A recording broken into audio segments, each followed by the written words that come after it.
Paso A Paso podcast. Hello and welcome to another episode of the Paso A Paso podcast. My name is Miles Bonney, always happy to be here with you. And on this episode, we still have found yet another key important person in the state and locally who we have not interviewed yet on this series. And we're so happy that she can finally join us here. Baji, thanks for joining us. And would you like to introduce yourself? Oh, great, Miles. Thank you so much. Thank you for this opportunity to talk with you and to talk with people in Taos about early childhood and about how to ensure that children and families in Taos have the services and education they need. I have worked in early childhood for more than 40 years professionally. And right now I have my own small consulting business called Excellence and Equity in Early Childhood Education, and I do educational and advocacy consulting. Yeah. Well, thank you. I met you through Paso and your support of Paso, but I have become aware of the extent to which you have been involved in this field for many years and in many capacities and continue to do so. How did your interest in early childhood education get started initially? Oh, great.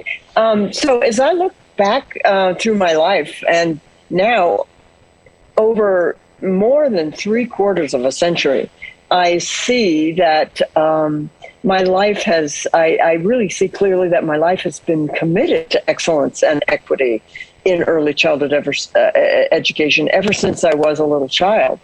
And now that's the name of the small business I run. And so when I was 5, I got a baby brother. And I loved taking care of him and, playing with him and eventually learning how to change diapers and things like that. And I really enjoyed that work or that play. And then when I was 12, I got another baby brother, and I had the opportunity to do that all again. And then I did babysitting in the neighborhood. And so early childhood was there right from the very beginning. And then another thing going on in my family, even though I was an active child and happy in a lot of ways, I also had a hard time in my family finding my voice.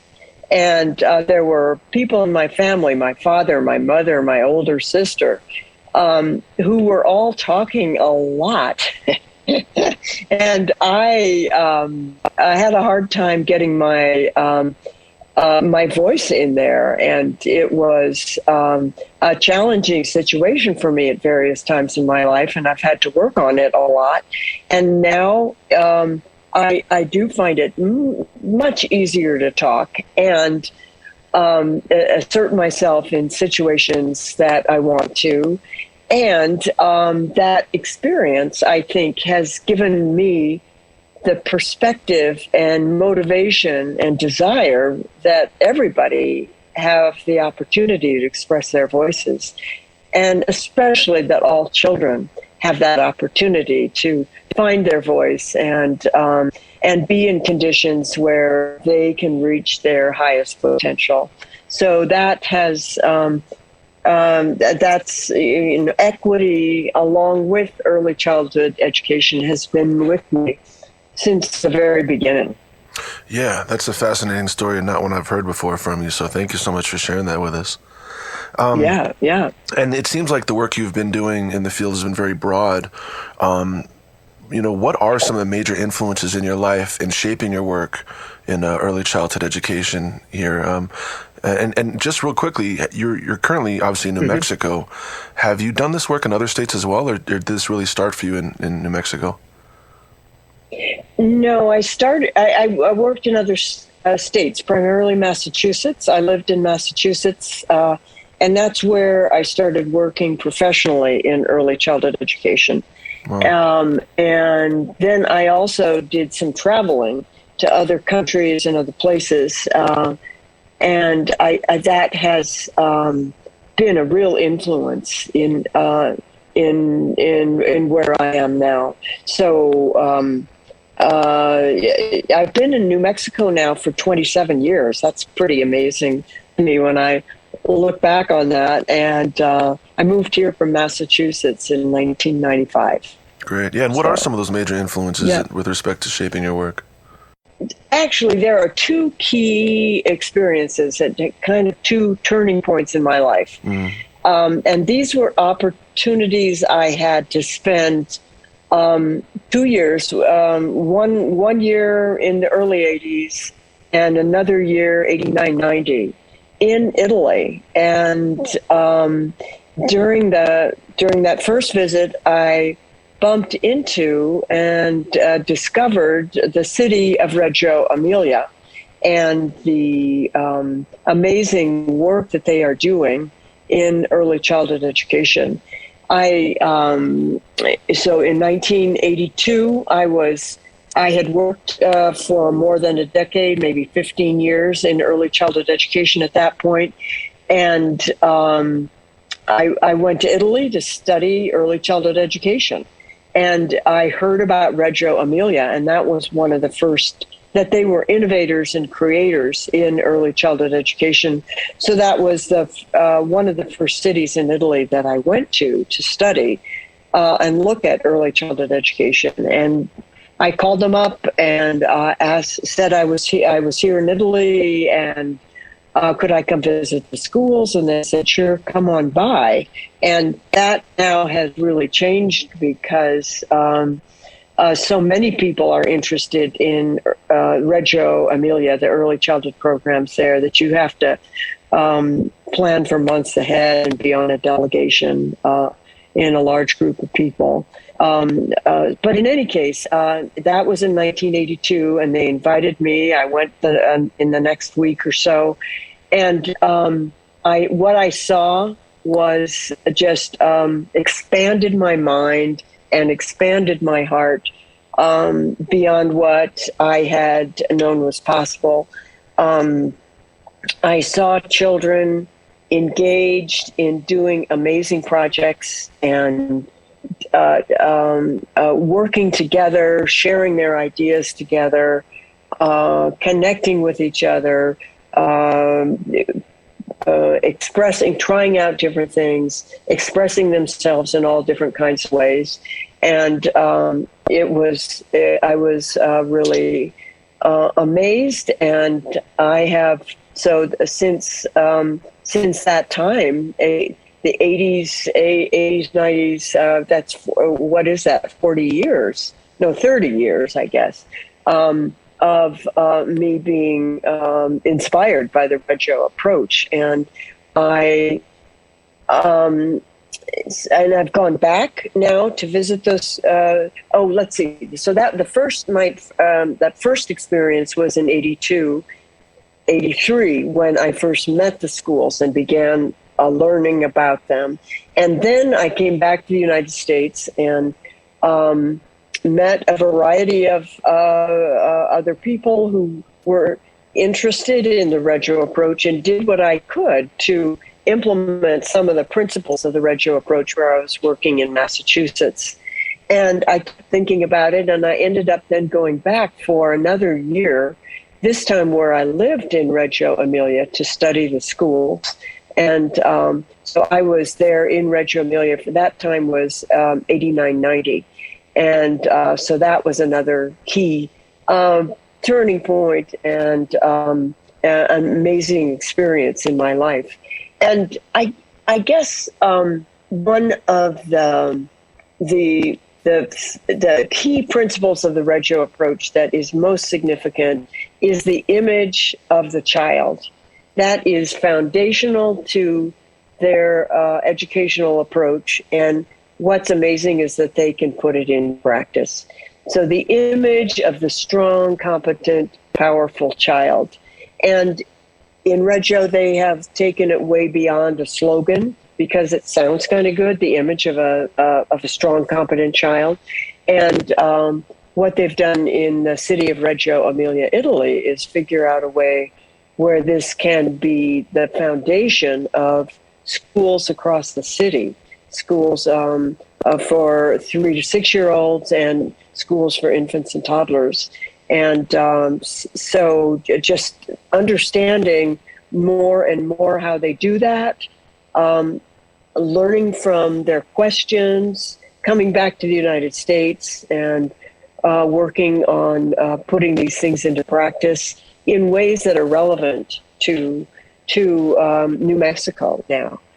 That it's not at all taking what they do in Reggio and trying to do that, but it's taking the principles, learning from them, and that image of the strong, competent child.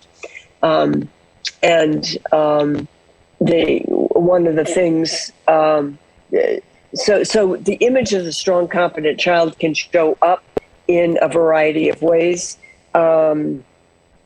For instance, a child with a disability. Sometimes it's easy for adults to kind of not see their capacity and focus on the defect or the disability or the challenging areas. And Reggio educators call those are children with special rights. They have the right to be seen for their competence, and they need teachers in their lives and parents in their lives who see their competence and build from their competence. And I've also seen this show up in teachers in the United States who can get kind of focused on all the things that a child doesn't know yet and get worried about that. Oh, this child doesn't know the letters. Oh, this child doesn't know this, that, and the other thing. And kind of focus on that and say, oh, these poor children, they're so far behind. Yeah. And of course, children have no idea of what behind is.